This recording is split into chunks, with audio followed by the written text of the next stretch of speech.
Welcome back to the deep dive. We often think that real power, real strength for a country comes from, unity. One leader, one party.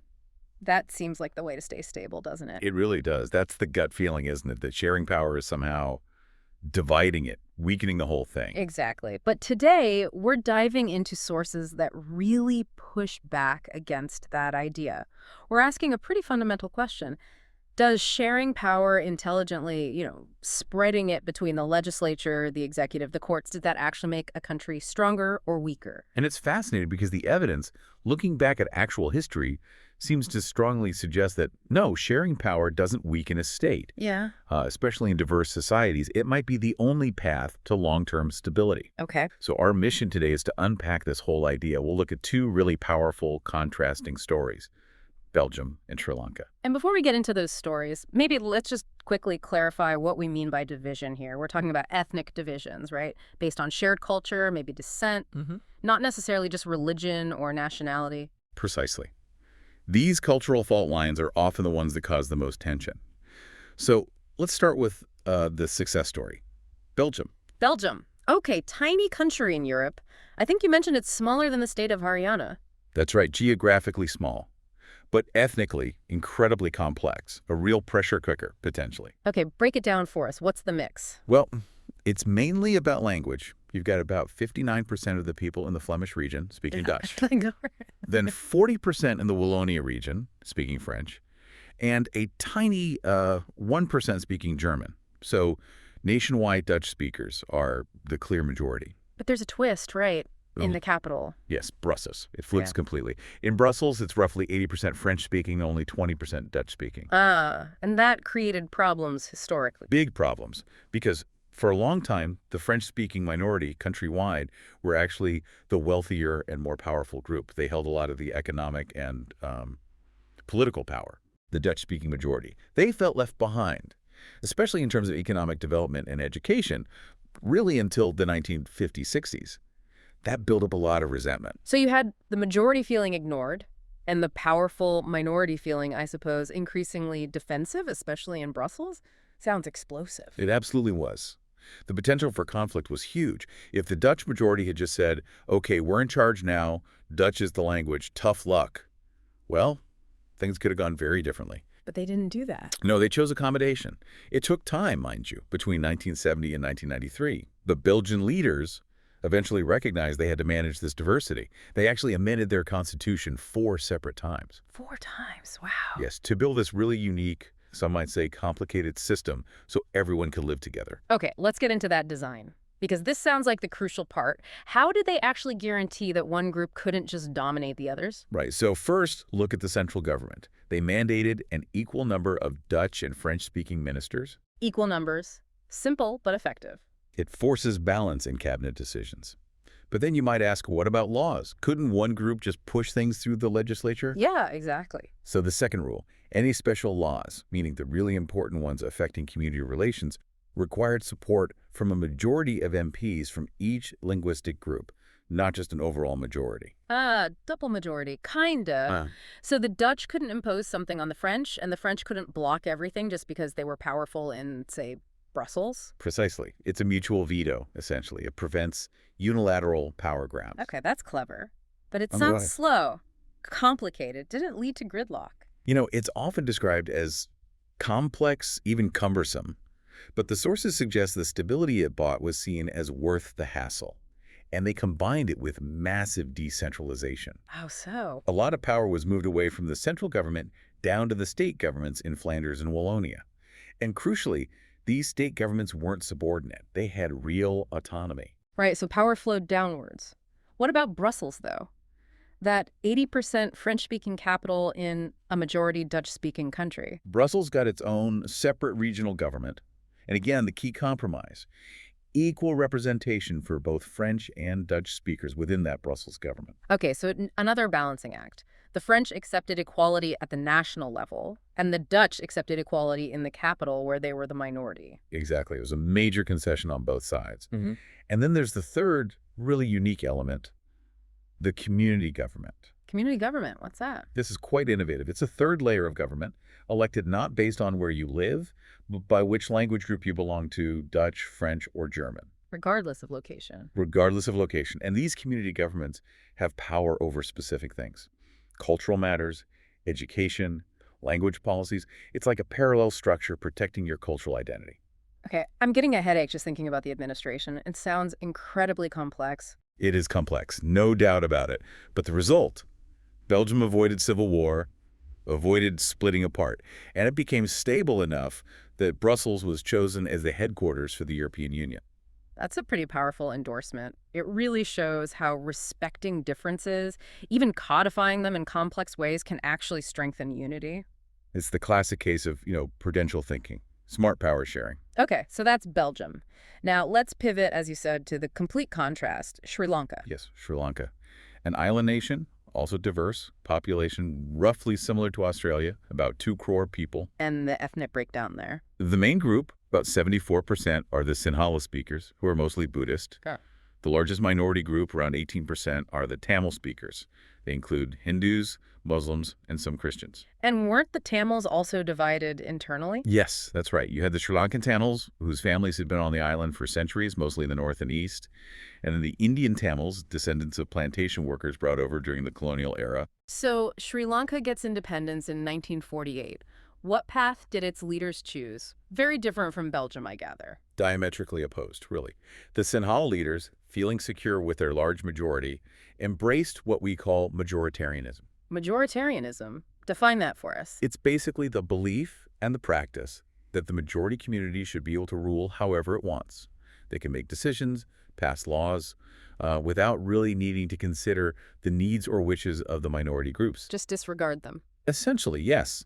Believing that majority rule means the majority gets to rule, full stop. So what specific steps did they take in Sri Lanka to assert this Sinhala dominance? Well, a key moment was the Act of 1956. This law recognized Sinhala as the only official language of Sri Lanka, The only one, disregarding Tamil completely. completely disregarding Tamil in official terms. On top of that, the government started implementing preferential policies. Sinhala applicants were favored for university places and for government jobs, and the new constitution even stated that the state would protect and foster Buddhism, further emphasizing the Sinhala Buddhist identity of the nation. I can only imagine how the Sri Lankan Tamils must have felt. Alienated. Ignored. Absolutely. A profound sense of alienation grew. They felt their language, their culture, their religion were not being respected. They felt denied equal political rights, equal opportunities in education and jobs. The trust between the communities just eroded. What happened then? Did they protest? Initially, yes. There were demands for recognition of Tamil as an official language, too. Demands for regional autonomy, particularly in the north and east, where Tamils were concentrated. But these were largely ignored or rejected by successive governments. And that led to? Well, the frustration and alienation festered. Political organizations were formed, becoming increasingly militant. By the 1980s, the demand wasn't just for autonomy anymore. It was for a separate, independent Tamil state, Tamil Eelam. Right. And this spiraled into? It spiraled into a full-blown, incredibly brutal civil war. It lasted for decades, only officially ending in 2009, and it caused immense suffering and set the country back terribly, socially, culturally, economically. Such a tragic outcome. And a stark contrast to Belgium. The lesson seems pretty clear. Refusing to share power, trying to impose the majority will, it just undermines the country's unity in the long run. It absolutely does. So Belgium shows unity through accommodation. Sri Lanka shows division through domination. Yeah. This really brings us to the core question. Why is power sharing actually desirable? What are the reasons? Okay. Our sources tend to group them into 2 main sets of reasons. First, there are the prudential reasons. Prudential, meaning practical, calculated. Exactly. Based on a rational calculation of gains and losses.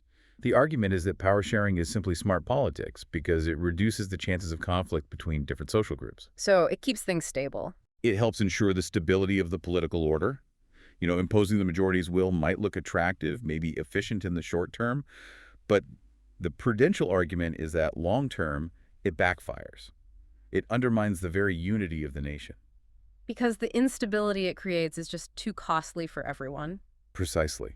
The tyranny of the majority, as it's sometimes called, doesn't just hurt the minority. Eventually, the conflict and instability it breeds hurts the majority too. Think of the economic cost. the social breakdown. Okay, so that's the practical, self-interested reason. What's the other set? The second set are the moral reasons. This argument isn't about calculation. It's about principle. It says that power sharing is valuable in itself because it's the very spirit of democracy. The spirit of democracy, how so? Well, the idea is that a truly democratic government involves sharing power with the people who are affected by its decisions. Citizens have a right, a moral right, to be consulted on how they are governed. So it's about legitimacy, about people feeling they have a voice, a stake in the system. Exactly. The moral reason emphasizes that power sharing is inherently right. It reflects democratic values. It gives citizens that crucial stake in the system. That's a powerful distinction. Prudential is about outcomes, stability. Moral is about the inherent rightness, the democratic ideal. Yes. But, sometimes these two reasons can pull in different directions. What happens when the right thing morally seems imprudent practically, or vice versa? Ah, that's a tough spot. Which brings us, I think, to the story of Khalil in Beirut. Exactly. Khalil's dilemma. He lives in Lebanon, a country also scarred by civil war between different religious communities. To end the war, the leaders there agreed on a very rigid power-sharing formula. Based on religion, right? Entirely. Fixed rules. Yeah. The president must be a Maronite Christian, the prime minister must be a Sunni Muslim, the speaker of parliament must be a Shia Muslim, and so on. It guarantees each major group a piece of the power structure. Yeah. Peace through fixed quotas, essentially. But Khalil hates this system. Yes. He's described as popular, ambitious, maybe capable. But his parents came from different religious communities, and he doesn't want to identify solely with one. Because of these fixed rules, the top jobs are simply closed off to him based on his background, not his ability. So he asks the big question. He asks, why can't Lebanon just be a normal democracy? Hold an election, whoever gets the most votes wins the top job, regardless of their religion or community. Simple majority rule. He's arguing for the purely democratic, maybe the moral choice in a way, let the people decide without restrictions. He is. But his question forces us to look at what normal democracies actually do. Because even stable ones don't rely purely on simple majority rule. They almost always have complex forms of power sharing built in. Okay, so let's look at those forms. You mentioned 4 main ways power gets shared in modern democracies. What's the first one? The first is probably the most familiar. Horizontal distribution of power. This is your classic checks and balances. Right, between the different branches of government. Exactly. Power is shared among organs at the same level. The legislature makes laws, the executive implements laws, and the judiciary interprets laws. Each branch checks the power of the others, preventing anyone from becoming too dominant. Think of judges reviewing executive actions, for example. Okay, standard separation of powers. What's Form 2? Form 2 is vertical distribution, sharing power between different levels of government. This is often called federalism. Like in India or the U.S. central government and state government. Precisely. You have a national or central government, and then you have governments at the provincial or state level. The Constitution usually spells out the powers of each level. Belgium's move to give strong powers to its regions is a form of this. Got it. Form 3 seems directly relevant to the Sri Lanka situation, sharing power among social groups. Yes. This is about ensuring that different religious or linguistic groups have a say. Belgium's community government is a prime example. But there are other ways, too. Oh, yes. Things like reserved constituencies in India, where seats are set aside for historically disadvantaged castes or tribes, or quotas for women in legislatures. These are all ways to give specific social groups, especially minorities or weaker sections, a fair share in power. Okay. And the final form, Form 4. Form 4 involves political parties, pressure groups, and movements. This is about how power is shared in the day-to-day working of democracy. How does that work? Well, simple competition between different political parties ensures that power rarely stays concentrated in one set of hands for too long. Parties challenge each other, offer alternatives. And sometimes they have to share power directly. Exactly. When no single party wins a majority, they often form coalition governments. That's direct power sharing between multiple parties right at the heart of the executive. Makes sense. And pressure groups. Yes, interest groups representing traders, industrialists, farmers, workers. They influence government policy through lobbying, protests, public debate. They ensure different societal interests have a voice in decision-making, even if they aren't formally part of the government. So when you look at all 4 forms, horizontal checks, vertical federalism, social group representation, and party interest group competition, It seems like power sharing isn't some weird exception. It's actually built into the fabric of most functioning democracies. It really is. The core insight seems to be that political power isn't like a treasure you hoard to stay strong. Hoarding it makes you brittle. Instead, you dispense it. You dispense it. Sharing it horizontally, vertically, among groups, through competition, that's what seems to create legitimacy, stability, and fulfills both the practical needs and the moral spirit of democracy. Which brings us right back to Khalil's tough question in Lebanon. Yes. Let's leave our listeners with this thought, drawing from Khalil's dilemma. Imagine you had the power to rewrite the rules in Lebanon today. Would you choose Khalil's path, scrap the complex religious quotas, go for normal majority rule, aiming for pure electoral justice? Knowing that might risk reigniting conflict. Or would you stick with the old, admittedly unfair, but peacekeeping pact, guaranteeing stability by fixing power shares between communities who deeply distrust each other? Choosing stability over perfect democratic principle, perhaps? It's a real dilemma. What does that choice between the ideal of fair elections and the practical need for peaceful coexistence tell you about what democracy really means in deeply divided societies? That is definitely something to mull over. How do you balance those ideals in the real world? That's the question we leave you with. Think about how these models apply, perhaps even in your own context. Indeed. We'll leave it there for this deep dive. Thanks for joining us, and we'll catch you next time.